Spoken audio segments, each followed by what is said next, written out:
વૈષ્ણવજન તો તેને રે કહીએ, જે પીડ પરાઈ જાણે રે. આ પરાઈ પીડ અને વૈષ્ણવજન માટે જેણે પોતાનું જીવન સમર્પિત કરી દીધું છે એવા મહાત્મા ગાંધીજીના કોંગ્રેસના રાષ્ટ્રીય અધ્યક્ષ બનવાના 100 વર્ષ જ્યારે પૂરા થઈ રહ્યા છે, ત્યારે ગુજરાતની અંદર સાબરમતી નદીના કિનારે આવતી 8 અને 9 તારીખે જે કોંગ્રેસનું રાષ્ટ્રીય અધિવેશન થવા જઈ રહ્યું છે, આ રાષ્ટ્રીય અધિવેશન દેશમાં જ્યારે જ્યારે જરૂર પડી છે, એ આઝાદી પહેલા આઝાદી માટે લડવા માટે રાષ્ટ્રીય અધિવેશન થતું હોય કે આઝાદી પછી જ્યારે સોયની અણી પણ પેદા નહોતી થતી ત્યાંથી ચાલુ કરી અને કોમ્પ્યુટરની ટેકનોલોજી સુધી, ડેમો સુધી,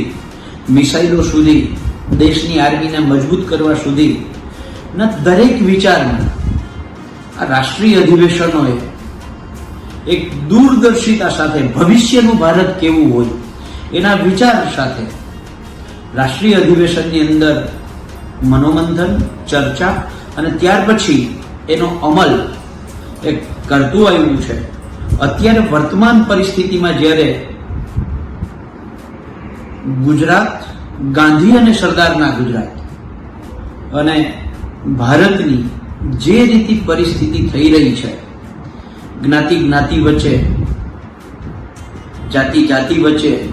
ધર્મ વચ્ચે ભેદભાવના એક બાજુ વાળા, બીજું ગરીબ વધારે ગરીબ, અમીર વધારે અમીર, આ જે નીતિઓની સામે વિકટ પરિસ્થિતિમાં આવનારા દિવસોમાં દેશની દશા અને દિશા બાબતે, એમાં કોંગ્રેસ પક્ષના રોલ બાબતે જે ચર્ચા અને મનોમંથન માટે આ રાષ્ટ્રીય અધિવેશન થઈ રહ્યું છે, ત્યારે રાષ્ટ્રીય અધિવેશનમાં પધારનાર બહારના અને ગુજરાતના તમામ મહેમાનોનું હાર્દિક સ્વાગત કરીએ છીએ અને હારે આવનાર દિવસોમાં ખેડૂત હોય,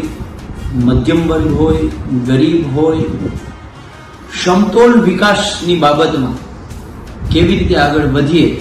એની સૌ સાથે મળી અને ચર્ચા કરવાના છીએ. ત્યારે આપ સૌને જય જવાન, જય કિસાન, જય જગત.